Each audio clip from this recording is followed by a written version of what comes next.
Hi, everybody. Welcome to the Mud and Rib Podcast. We're glad to have you back with us. So, today we're going to be talking about something that's more personal to us. We're going to talk about what it's like to live with someone who has a chronic illness. So, we're going to call this In Sickness and in Health. And I'm sure you can guess, Guy's the one with the chronic health illness. That's right. That's me. Now, I think part of also one of the core values of this is like covenant relationships. What does it mean to have a covenant commitment to Christ, to your spouse, to your Christian community? And so I think that's if we say what the core value of all of this, as far as the principle of following Jesus and being a part of his family, I would say that's the core of this. Yeah, I think that's good. And, there's a lot of people out there that are suffering kind of silent illness. Maybe they would never know. And there might be many people who listen to this that know me that would never guess that I have chronic health issues. I think that's probably true, unless you're up close and personal. Oh, absolutely. I mean, part of it is just because you are so driven that many things you push through, but there's been many times you just couldn't push through and we're really struggling physically. Yeah. And I would say, if you know from our last podcast, I believe the last one was about busyness and how busyness is killing us. I would say that some of that busyness and drivenness about me has contributed to my health issues. And so I don't think it's the cause of them, but I do think that it has made them worse. Absolutely. The guyism for this is plate fillers are killers. Great. When you fill up your plate so much over and over again to the point to where it crashes your cortisol, all kinds of things, and your body just does not respond. God said rest for a reason. Yeah. So people might be wondering, like, what kind of chronic health illness do I have? I don't have anything that you could really put a name to. It's more a lot of random symptoms that have created a lot of fatigue, inability to sleep, which then that creates lots of other problems. But let's go back all the way maybe to the beginning when we first started dating. I mean, I've had something wrong with my stomach since our first date. Yeah, exactly. And I mean, really, I guess the way to generalize the condition that you have is a lot of autoimmune stuff. Yes. A lot of really weird stuff, since you were a little girl. Kid. Yeah. Growing up with parents, your mom, who was a peanut farmer and exposed to all kinds of chemicals and stuff back in the day that has been passed on to you. And there's just a plethora of complications as a result of that. And many other things, some of the things we can't explain. Yeah. And I think that's one of the most difficult things about what's wrong with me is it's like you can't really put a name to it. Right. And there's no seeming diagnosis, although there have been diagnoses, but I didn't accept them. I started having symptoms and I started waking up, and by 10:30, I had to go back to bed. And for no explanation. I've always teased saying I'm really healthy because I don't get, not to say I'll probably get a cold after this, but I don't typically get colds. I don't typically get the flu. I bet I can count maybe 2 or 3 times in my whole life I've had the flu. Yeah, that's kind of strange because you think of immunity, having a lot of those kinds of things when really it's been other bizarro world type of stuff, like what they would label as chronic fatigue and just other strange joint issues like arthritic type of stuff. Some have said lupus, and then some have gone to the thyroid. So it's been a lot of complications. Yeah, Lyme disease. Yeah, that all the practices have tried to practice upon you, and there hasn't been any real clarity. Yeah, I'm not relying on modern medicine currently. I'm not saying that I would not ever utilize modern medicine to get to the problem, but they so far have not been successful. So just as an example, I went to a doctor of internal medicine many, many years back, and their diagnosis after testing me for Lyme, lupus, all the different things, although there's not specific tests for some of those, it's just more symptomatic. They came to the conclusion that I had fibromyalgia. And I started how did I research what fibromyalgia was back then? Do we have phones then? I don't know. But anyway, I did research on fibromyalgia. You That's a got side on your note. horse and rode down to the library. I don't know. But now I'm questioning. But anyway, that's a side note. It's a dot matrix system. You went up on fish slides or something. No, like it wasn't. I don't know what it was. But anyway, I did some research, and I was just told, Guy, I said, I do not accept this diagnosis. I am too young. I am too in my mind energetic, my Yeah. body is just not lining up with what I know I'm capable of doing. And so we started going to our friend that was a chiropractor, and a big shout out for Discover Wellness. In the Cypress area, as we started going to them and getting adjusted, one thing was my body was completely misaligned. I had had a fall when our daughter was a baby and injured my back, and that's also part of my chronic problems is I have a back injury. But I started talking with Tracy, the nutritionist, not only being adjusted, but seeing the nutritionist. And she ran some tests, found some things. Often, people who are more in the holistic world are going to do a deeper dive and test to find out what's wrong with you. Your general practitioner typically does not go as deep and look at the things that a holistic doctor is going to look at. And so she helped me get to some underlying causes, just some things like really low on vitamin D, things like that. And I started changing my eating. I thought, and we thought we were eating pretty healthy, but this was back during the whole fat free, sugar free Yeah. phase, and Yeah. everything was aspartame. Yeah, we were tanking aspartame. I mean, I was probably drinking 5 or 6 Diet Cokes at that time. And then there was still quite a bit of sugar in our intake. Yeah, not realizing like, oh, ketchup has sugar, Yeah. mustard had sugar, Yeah. everything had sugar. And so we back then yogurts had aspartame, Yes. and we ate a lot of yogurt. We drank Diet Cokes, and just quitting those things alone completely revolutionized my health. Yeah. And so I started feeling so much better. I wasn't in bed at 10:30 every day. And I think that's the thing I want to mention is everything that I've done to some degree has helped me a lot. Yeah. And so we'll get into some of the frustrations with that later, but that was kind of the start of this journey, looking to more, holistic medicine. Yeah, I think as we talk about living by design as image bearers from our home, that does not just mean spiritual disconnected from soul and body. It's Mhm. body, soul, and spirit. I think it's 1 Thessalonians 5:24, and that's what led me to write "Eat Your Way to God." Was our experience of seeing additives and preservatives um, basically create a lot of problems, not only in our food, in our church life, in our emotion life. How can we live in such a way that it's living by design? And I think some people would say, well, I drink Diet Cokes every day and I feel fine.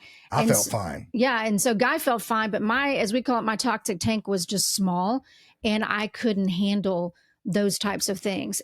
So I always say that I would probably be a lot worse off if we had not done these changes. And so, we went from there. We've seen a chiropractor for probably 20 years now, and Yeah. I would not stop as long as we can possibly afford it because it's made a huge difference for me with my back and just overall health, but also changing the way we eat. So back then we removed mostly aspartame. We went on a pretty strict no grains diet. And the problem with me is anything I do 100%. And so I did that and I lost weight and I was feeling really great. And I did it for so long, which it was probably supposed to be more of an intermediary type of thing that you would only do for a short time period just to get better. And then you could reintroduce to other foods. But instead of my typical, got to do everything, over the top, I did it for so long that I think I started creating problems for myself. No one told me to do that. That was just me doing it. That then I run some things with my gut because I had no variety in my diet. And so I kind of did that to myself.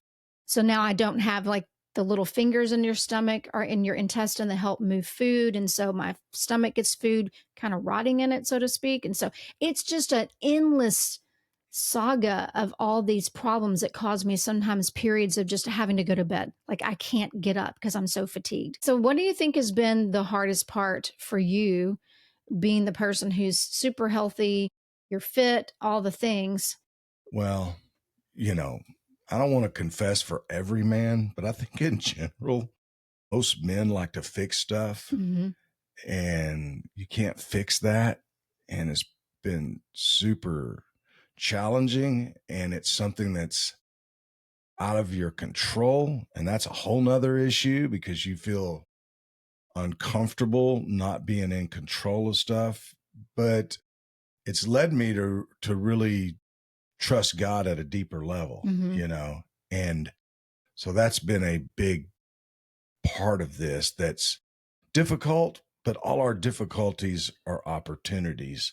And it has been an opportunity to trust God and to love you more effectively and to live out the commitment, the vow, the covenant relationship that God's given us.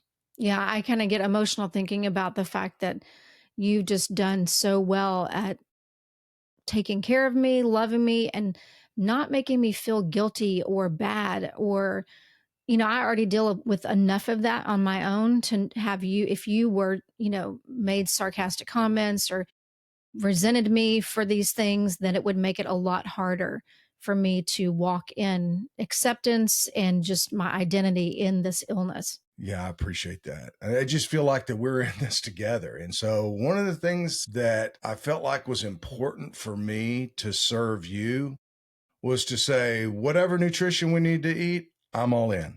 I will eat it with you.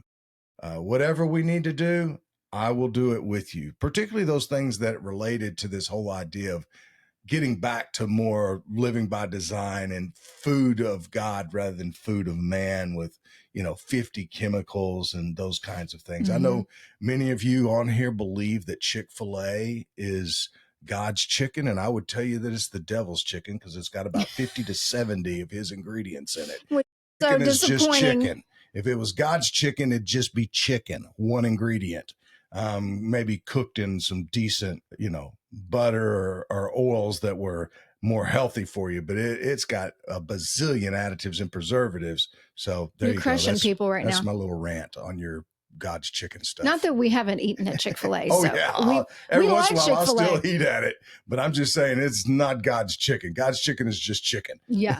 Yeah, it's the chicken that we went and harvested from our yard that's sitting on Exactly. my counter right now. Exactly. Yeah, yeah. So that's something that, man, it's been huge for me that anytime that I've done some type of eating plan, and guys, I swear I've done them all.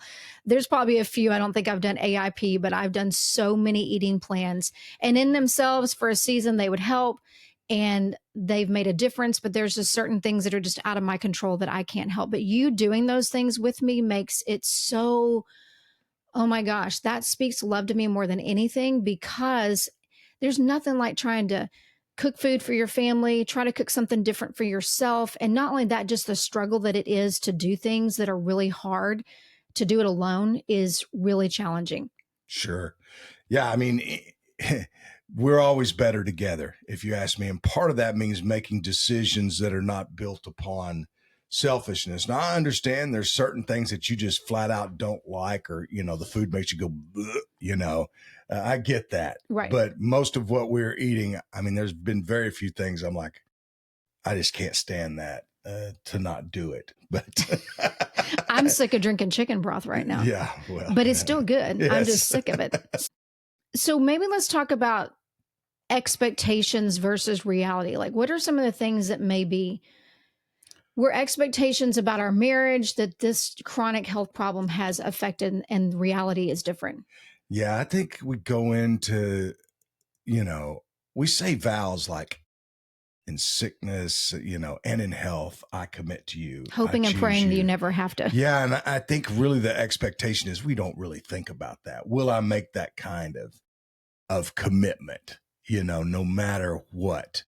And there's been several men in my life that I've watched them and talk about getting emotional. I watched them love their wives to death, meaning literally love them through very difficult times until their wives went on to be with the Lord. And I respected those men so much for displaying the love of Christ and the covenant commitment of Christ to their wives. And to me, that's what it means to be a real man. And I remember, if you know my story, one of the big parts of my story was God helped me know what it means to be a real man, a man after your heart, a man committed to your eternal purposes above all else. And I've failed forward in that, but I've learned a lot in that process. And there's been many great men who've gone before me that have modeled that I honor because it taught me so much about what it means to love and how shattered dreams and broken expectations can lead to disappointment. Yeah. And you have to learn to deal with disappointment in your life, because all of us are going to have disappointment. All Mhm. of us are going to have shattered dreams and broken expectations. And part of it is that our expectations are whacked, and that we live by dreams instead of the vision of God. And what I mean by the vision of God, I'm not talking about some kind of corporate vision that we write out a statement of 5 to 10 years. I'm talking about God speaking and us obeying, Mhm. God revealing as I grow in my character. When the scripture talks about without vision, the people perish, it's talking about revelation from God, that we die without God's revelation, without his voice. If God really is the author and perfecter of life, then it's him revealing himself to us, and us obeying and trusting him and trusting that his story is good is what true revelation and vision is all about. Yeah, that's really good. There's a couple of things that have been real disappointments for me, and one is that I can't do everything, and I want to be able to do I'm everything. sorry. I know. I apologize. That always makes me laugh. And why does that make you laugh? Well, because I don't know if you're really, really sorry about that. I think you still want to try to do I everything. do. I do want to try But to you've do gotten better. I'll give you some credit. You have recognized some limits, Superwoman. it. The other is just disappointment sometimes that I feel like God has not answered the way I would like him to. And one example of that, and it's kind of a joke, but it's still the way I feel sometimes, is I don't sleep. I have periods of sleeping better, but then I have periods of complete insomnia. And that to the point that I almost can't drive because I'm so tired.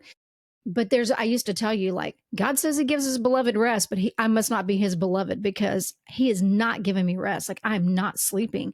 And that is frustrating. Yeah, that's one area that I have not joined you in. No, you have not. And I'm glad you haven't because I don't need both of us up. But man, it is sad when you don't sleep and you're laying next to someone that their head hits a pillow. I told him last night, I said, we're going to watch a show. And he said, how long do you think I'll make it? I said, I'm giving you 8 minutes. And on the money, it was 8 minutes and this guy was asleep. One of the frustrations in all of this has been dealing with your drivenness and your constantly filling the plate so full that it causes you to crash. That's an honest confession. Sure, I know that. That it is really frustrating. This is not a surprise to me. Yes, I know. I've expressed this. That's why I really worked hard over these last couple of years being where we are. You've gotten tons better. But and I my say no goodness, to things. know your limitations, people. I mean, all of us have them. Yes. Yeah, that's true. And, the other disappointment is that we love to do ministry together Yes. and we've always traveled together and we still do. Yeah. Compared to a lot of people, we still do tons together. Sure. But for me, international travel has to be limited because it throws me off so bad. Both my health problems, my sleep, all these things that typically I'm not traveling as much with you internationally. Yeah, super proud of you for that piece because I'd rather you be with me during that time, but it does no good when, there's been several trips where you almost couldn't function. Just if you don't know jet lag, man, particularly of the 10 to 13 hour variety. Yeah. It's painful. It's next level painful. I'm grateful that you've embraced your limits on that, and it's been hard, but we just thank God and we keep doing what we need to do, and we adjust to our limits and trust Him because He's limitless. Yeah. One other disappointment is that when you feel like you're doing everything right, and I mean, we eat really healthy. We are trying to grow some of our own food. We're harvesting some of our own chickens just to be sure that we're aware of where all of our food is coming from as much as humanly possible with our busy lives. And to do that and to still have these problems is frustrating. But it's just reminded me again and again, thank God for the ability to do this because knowing how bad off I was when I was eating things that were chemically filled, I was so sick that I would probably be, honestly, I think I could be dead by now. So, what has been the hardest part about all of that? Yeah, it's just me not being well when I've done everything and we've spent so much money for me to be well. this practitioner. And again, they've all helped. So it wasn't like I see it as a waste. Supplements and time and energy and all of these things, and to not have a full blown answer to my problem, and knowing that this is probably or could be a lifetime of struggle, maybe better sometimes, maybe worse sometimes, that has been an extreme disappointment for me. So you said you felt frustrated. What are some of the other feelings that you've had? I feel mad sometimes, really Yeah. genuinely mad. And this is one thing that I do want to say is that when our kids were little, we didn't adopt our son until he was 8. And so early on, we had daughters, and I really worked hard at not talking about my body around our girls. I did not want to be a mom that talked about I'm overweight, critiquing my body, things like that, or I'm too thin, or whatever the case may be in front of my girls. I really made a huge effort to do that. But when I got sick and started really going down this health journey around food, I became so aware of the atrocity of so much of the food that we eat that I talked about food a lot. And I think that I built into my daughters some aversions around food and unhealthy views around food, when here I'd tried to avoid things related to, and these are things that I have since talked to my daughters about. I can't undo what has been done, but in my pursuit of health, I did some things that I wish that I would have done differently around food. I think this is an important principle because I think anytime you had your eyes open to something Mhm. that's such a reality to you, in many ways you try to control and force that onto other people, Mhm. or you're so passionate about it and so persuasive that you end up driving other people away rather than drawing them to it. And I think that's true of people who come to Christ and see deeper principles, see Mhm. things that their eyes have been opened to.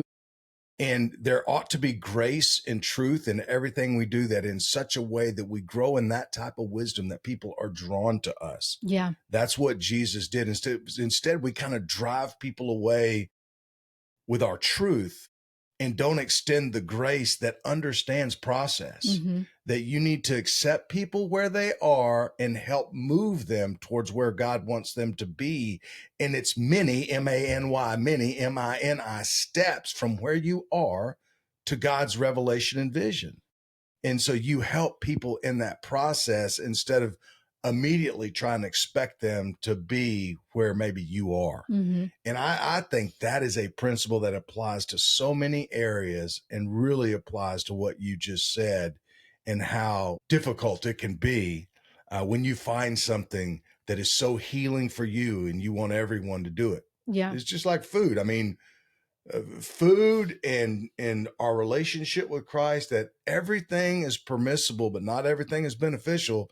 And we want to try to benefit people. I just wish I would have done more to let people ask me what it was I was doing than try to tell people. And and with our, I mean, it just really makes me sad because I don't want to see my girls.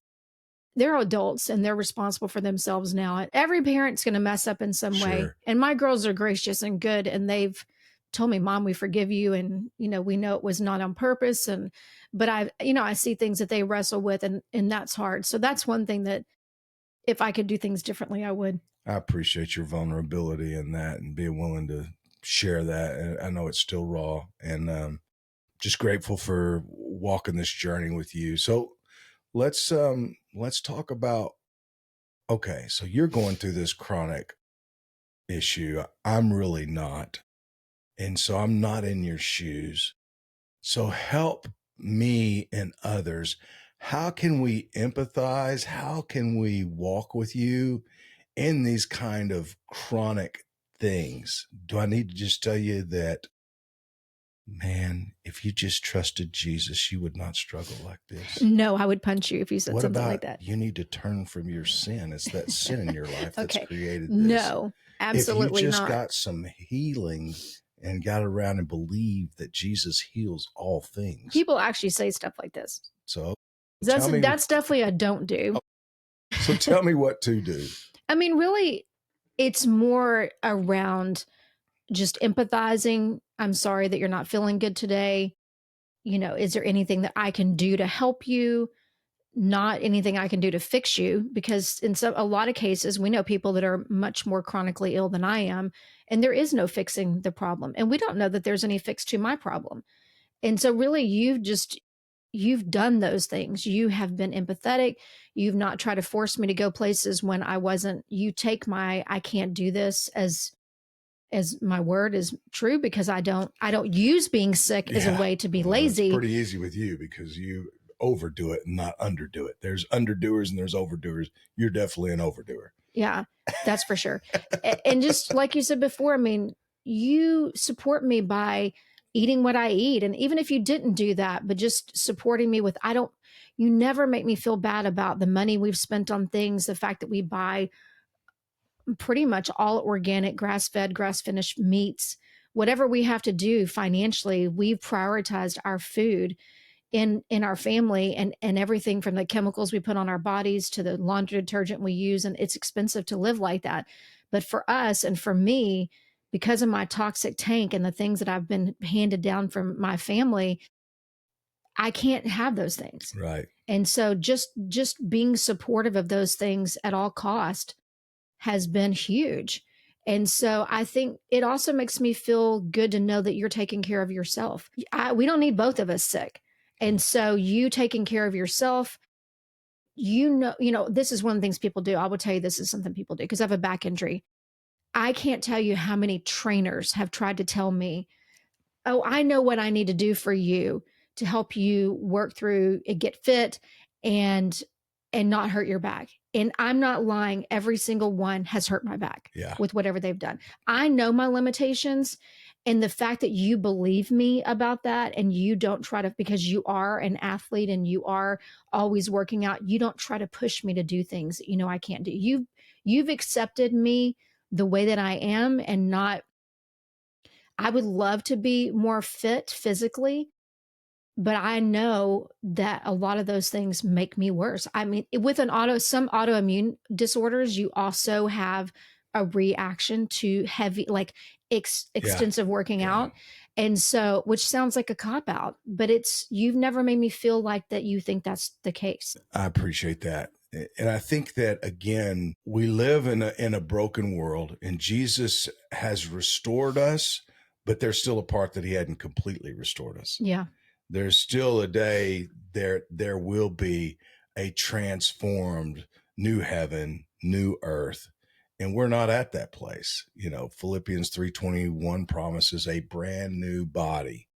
And so while we live in this body, our bodies are decaying away and there is difficulty. Doesn't mean Jesus can't heal. We've seen God heal some Yes. people.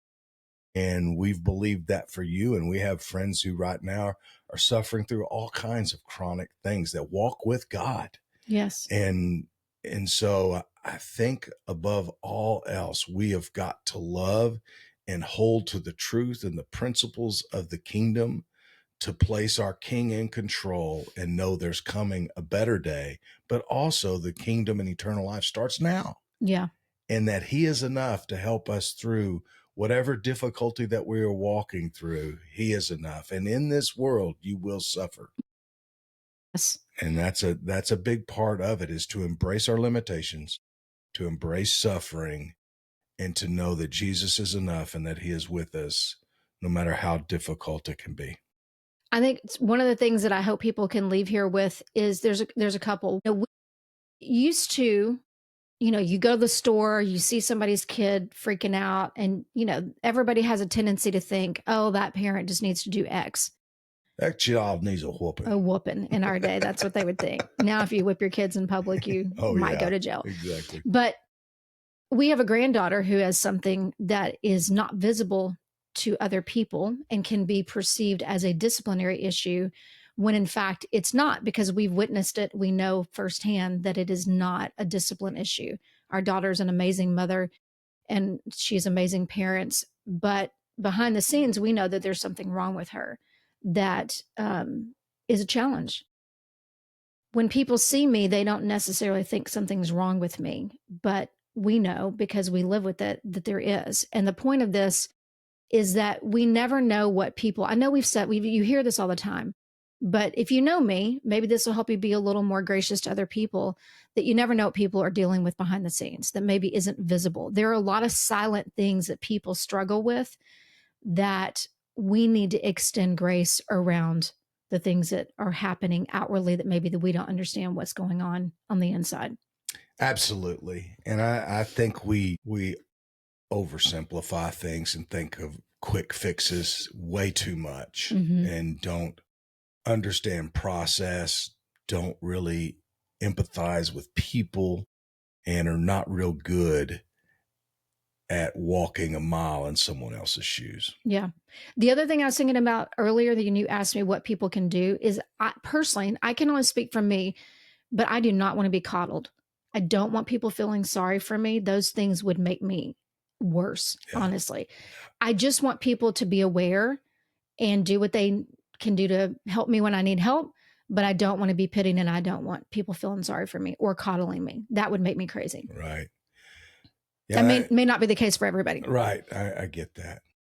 So is there anything else that you wanted to share on this before we kind of do a closing parting shot? Yeah, I think the other thing is how important our identity is, that we have to know who we are and that our productivity, our limitations, all of those things do not change who we are in the sight, in God's sight. And our identity is not wrapped up in that. That has been a hard thing for me to accept, that my identity is not wrapped up in productivity specifically. That's my personality. And that I'm not broken because I live in a broken world. My body has not failed me. I just have things that are not completely aligned the way God would want, but he has every right to not heal me completely. That is certainly something he can do, but we do, as you said before, we live in a broken world and not everything is going to always be healed, and it has made me trust Jesus more deeply. Yeah. And so one of the things I'd like to say at the end goes back to what I talked about at the very beginning of this, is the covenant commitment that we make with our spouses and with our community means that I am saying, the Lord bless you, even if it kills me. And we have these commitments that we make. And I made a commitment to you, a vow to you, that we were going to covenant before God, that we were going to commit to one another in sickness and in health until death do us part. And so I'm not sacrificing you on the altar of ministry. Yeah. And one of the to me, one of the disheartening, disappointing, and dysfunctional things that I've observed is people sacrificing their family on the altar of ministry. And what I'm calling ministry, I don't think is really what I believe is ministry is your covenant relationship with God and with those other people who are close to you.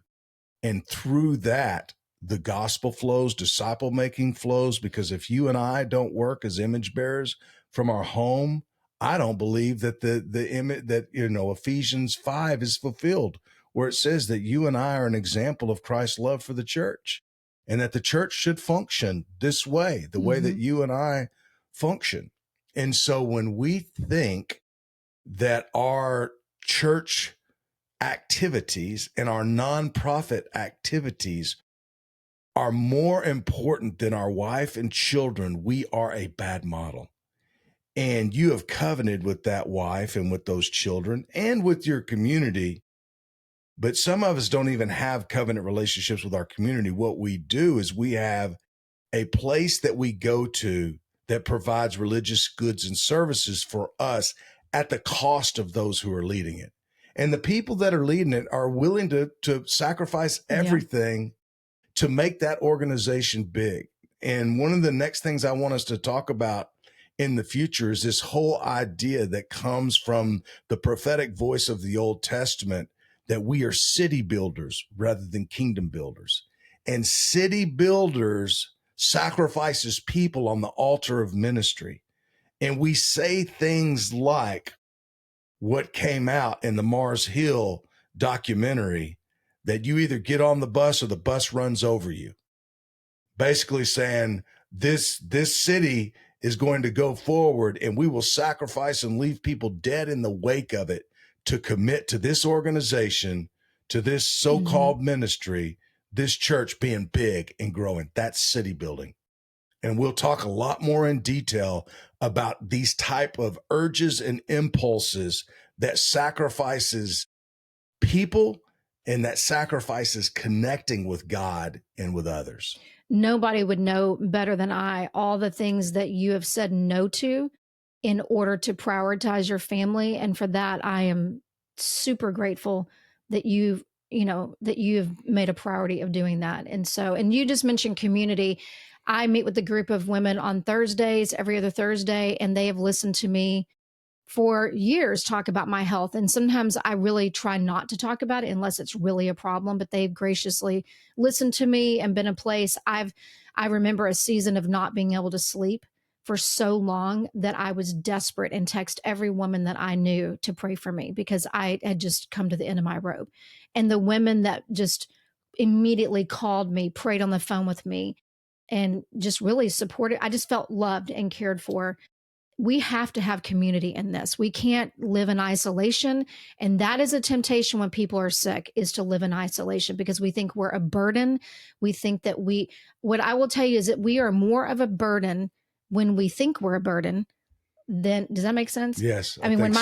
It does to me. I when don't my know. mom had dementia, she was so afraid of being a burden to us that she wouldn't do things that would actually make life easier. Yeah, And so she was actually, it made her more of a burden because she wouldn't just surrender to her illness and let us do things for her. yeah. And so I really am working at believing I'm not a burden. I'm of use to the kingdom still. There's plenty things that I can still do in this season of life to advance the kingdom, to love my family, to care for my family. And my illness is not going to rob me of that. It doesn't matter if in 3 years from now I'm bedridden, there are things I can still Yep. do. You can pray. Of course, with technology now, you can connect with people. I mean, we have many people that are in our lives that are in their latter seasons that utilize technology for the kingdom and Praise share the God. gospel and disciple people or pray. I mean, our spiritual father cannot get around near as well as he used to, and he prays his guts out for us. And I'm grateful for him. Yes, yes. So as we wrap up this episode, our prayer is really for any of you that might be suffering with chronic illness, maybe the caretaker of someone who is chronically ill. Our prayer is that you would really dig deep with Jesus and that you would recognize that he has a purpose in all of this.